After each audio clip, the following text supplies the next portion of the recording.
Au nom du Père, du Fils et du Saint-Esprit. Amen. Mes frères et sœurs, encore une fois, et à vous qui nous regardez, je vous souhaite une belle année 2021. Elle commence, comme nous l'avons souhaité dans notre Église depuis déjà pas mal d'années, elle commence par la fête du Père éternel. Comment ne pas commencer l'année et la clôturer en se souvenant de notre Créateur, de celui grâce à qui nous sommes là. Il est vrai que c'est une fête assez récente et même une dévotion assez récente. Ainsi, dans l'Église catholique romaine, il y a quelques congrégations qui célèbrent le Père éternel à des dates diverses et variées. Nous trouvons aussi une grande mystique française qui, à la fin du XIXe siècle, après avoir connu au milieu du XIXe la visite de la Vierge Marie à la Salette, je parle de Mélanie Calvat, à la fin de sa vie, elle a composé une très belle prière en l'honneur du Père éternel. Et on pourrait se dire, mais c'est étrange que personne n'ait eu l'idée de célébrer ainsi le Créateur avant la fin du deuxième millénaire. Pourtant, le Christ, comme il le dit lui-même, nous a fait connaître le Père. Qui me connaît, connaît le Père. Personne ne peut connaître le Père s'il ne me connaît moi. Ainsi donc, il a fallu que le Christ, Fils de Dieu, vienne sur la terre pour nous faire comprendre ce qu'était Dieu, Créateur. Avant, il passait aux yeux de toutes et tous pour un méchant qui lance des éclairs, c'est ce qu'on nous a présenté encore pendant très longtemps aussi, un Jupiter qui punit, Et c'est vrai, tout l'Ancien Testament est une espèce de dialogue de sourds entre Dieu et son peuple. Dieu demande, le peuple refuse. Dieu leur dit de faire ça, ils font le contraire. Enfin, ça devient même fatigant. Mais il a fallu tout ce temps que l'on appelle justement le temps du Père, où il a fallu se nourrir, il a fallu grandir, pour qu'un jour, justement, le peuple comprenne l'immensité de l'amour de Dieu. Puis il y a eu le temps du Fils, le Christ. L'avènement du Christ il y a 2000 ans. Et c'est par cet avènement du Christ qu'on a pu enfin comprendre qui était Dieu. Est-ce un Dieu méchant? Est-ce un Dieu vengeur? Est-ce un démiurge, comme disent les sectes gnostiques? Non. C'est un Père aimant. Un Père qui est là pour prévoir, pour prévenir, pour protéger ses enfants. Et tout l'Ancien Testament prend une autre lumière. On se dit, mais bien sûr, en fait, Dieu ne menace pas. Il prévient à chaque fois que si on continue dans cette voie-là, on va vers notre perte. Et comme n'importe quel parent, par exemple de ma maman, étant enfant, me disait « mets pas tes doigts dans la prise, tu vas te faire mal, mets pas tes doigts dans la prise, tu vas te faire mal, mets pas tes doigts... » Puis un jour, je le faisais quand même, parce qu'on n'écoute pas. Et puis, la châtaigne. Et là, qu'est-ce qu'une mère peut dire? Je t'avais prévenu. Et Dieu, c'est ce qu'il a fait pendant tout l'Ancien Testament. Ne faites pas ça, je vous le dis. Il envoyait même des prophètes. Qu'est-ce qu'on faisait des prophètes? On les massacrait. Au lieu d'écouter leurs avertissements. par le Fils, on a compris que Dieu n'était pas méchant, mais qu'il était là pour nous éduquer, pour nous apprendre la vie. Malheureusement, les hommes ont eu peur de perdre une forme de pouvoir. Et il faut le reconnaître, c'est qu'à partir du 5e siècle déjà, on commençait à oublier le rôle de père très aimant pour apprendre aux gens que Dieu est un Dieu méchant. Je dis bien méchant parce que même encore maintenant, les anciens disent « Oh là là, dans le temps, quand on faisait une bêtise, c'était « Dieu te regarde, Dieu va te punir ». Mais non. Mais non. Je sais que certaines personnes, même encore maintenant, me disent « Non, ça je ne ferai jamais parce que je n'ai pas du tout envie que Dieu me punisse. » Et Dieu ne nous punit pas, Dieu nous aime. Dieu nous apporte de l'amour. Le Christ a essayé de nous enseigner ça depuis 2000 ans, et nous, peuple têtu, on a continué à en faire quelque chose d'extraordinaire. Pourquoi on a fait ça? Tout simplement parce que ça a arrangé. Ça a arrangé les seigneurs. Ah oui, si Dieu est méchant, moi je suis serviteur de Dieu, sur terre, j'ai le droit d'être méchant. Forcément. Ça a arrangé les prêtres. Si Dieu est vindicatif, moi aussi j'ai le droit de taper du poing sur la table et de faire obéir tout le monde. Ça a arrangé les pères de famille. Si moi j'ai de l'autorité, c'est parce que Dieu m'a donné. Ah.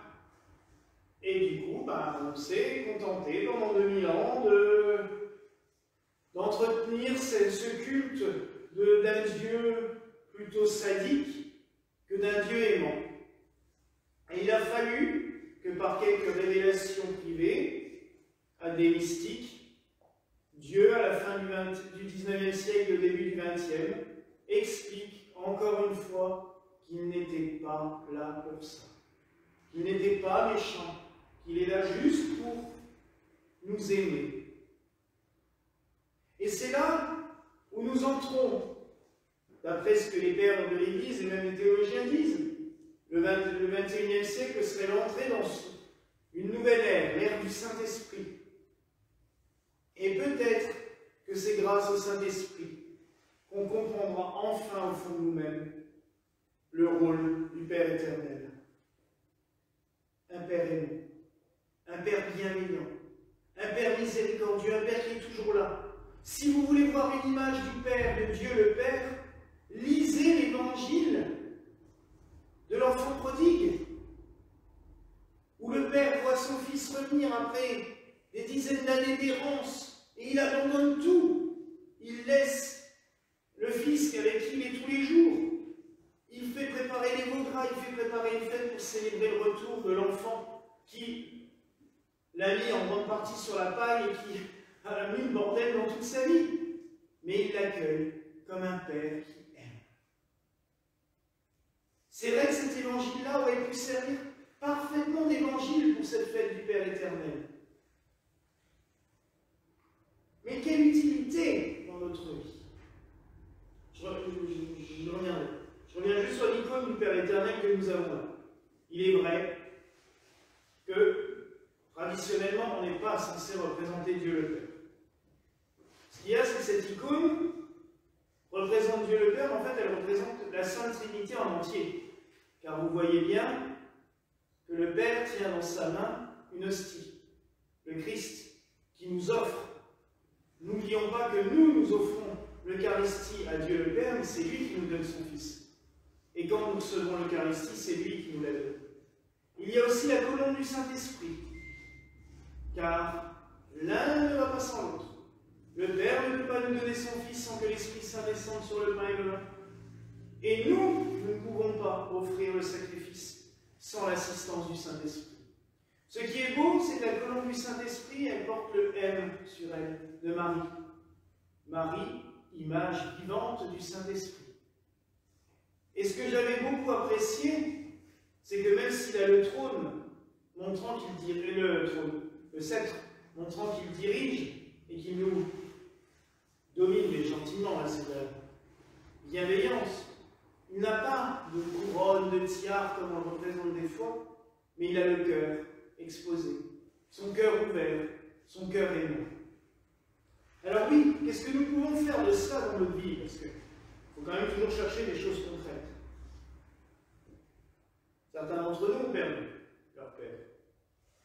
D'autres ont eu des relations compliquées. D'autres ne savent pas trop quoi en penser. Mais Dieu s'offre à nous aussi de cette manière-là, pour que nous puissions trouver refuge auprès de lui. Et que, quand des fois, nous ne savons pas quoi faire, que nous sommes perdus, que nous n'avons pas cette figure paternelle à qui nous raccrocher, lui, il est là. Pas pour nous juger, pas pour nous condamner, juste pour nous aimer, pour nous ouvrir les bras et nous dire, mais viens, viens, tu es mon enfant bien-aimé, tu es mon fils, tu es ma fille. C'est ce que nous dit le psaume, je serai pour vous un père et vous serez pour moi des fils et des filles.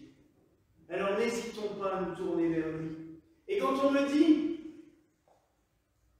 mais comment prier? Alors je dis, il y a des formules classiques, et le Notre Père est très beau, d'ailleurs il veut dire ce qu'il veut dire. Le Christ nous a dit, quand vous parlez à Dieu, dites-lui Notre Père. Mais moi je dirais des fois même plus simplement, vous voulez parler à Dieu, parlez-lui. Cherchez pas des formules alambiquées, dites-lui juste, je suis là, je suis ton enfant, ne m'oublie pas, veille sur moi. Confiez-lui vos prières, mais du plus naturellement possible. Et des fois, on a même le droit d'être un peu en colère contre lui quand on ne comprend pas. J'ai discuté de ça cette semaine. On a le droit d'être en colère contre Dieu quand on ne comprend pas ses décisions ou qu'on ne voit pas trop où il nous emmène.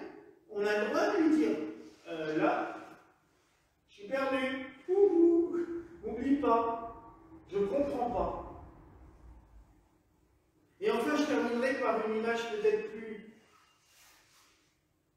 vivante de Dieu pour nous faire comprendre. Saint Joseph. Vous allez dire, il ne parle que de ça. Et je vais recommencer l'année en parlant de ça. En plus, c'est l'année qui lui est dédiée, 2021. Le pape François a décrété que l'année 2021 serait dédiée à Saint Joseph. Et vous vous imaginez bien que nous, en tant qu'émigrants, même si les décisions pontificales d'habitude, ce n'est pas notre tasse de thé, là, forcément, on a tout de suite été d'accord. Donc, Saint Joseph ne se manifeste pas comme ça, bruyamment. Dans l'Évangile, déjà, il ne dit pas un mot.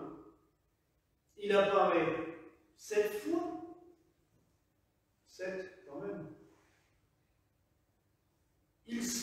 Et dans nos vies, c'est pareil.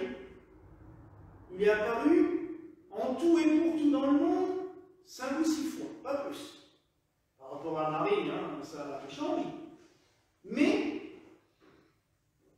il agit comme un père.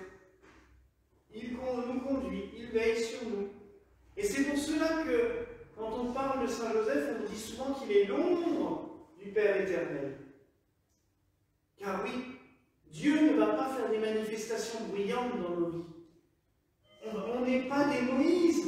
On n'a pas l'apparition au mont Sinaï qui apparaît devant nous avec le feu et tout ça. On aimerait bien, quoique, comme nous disait Moïse, si on verrait ça dans les yeux, on serait foudroyé sur place. Donc, je donne le temps pour le foudroyer. Mais Dieu nous parle dans le murmure de nos cœurs. Comme Saint Joseph, Dieu n'est pas bruyant. Dieu se manifeste à nous dans le silence de nos cœurs, dans des petites choses quotidiennes. Mais quand on se met à son écoute, et c'est là où nous pouvons demander à Saint Joseph de nous aider. Quand on lui dit cette prière qu'on répète quand même beaucoup ici, que vous avez sur les petites images, au bon Saint Joseph, miroir de patience, donne-nous de nous abandonner dans les bras de la providence divine. Les bras de la providence divine, c'est les bras de Dieu. Et Saint Joseph nous aide à cela. Il nous fait comprendre à quel point Dieu est aimant, accueillant, ouvert, et qu'on a juste à s'abandonner dans ses bras de Père. Alors mes frères et sœurs, en ce jour, conservez ces paroles dans vos cœurs, méditez-les, comme l'a fait Marie aussi.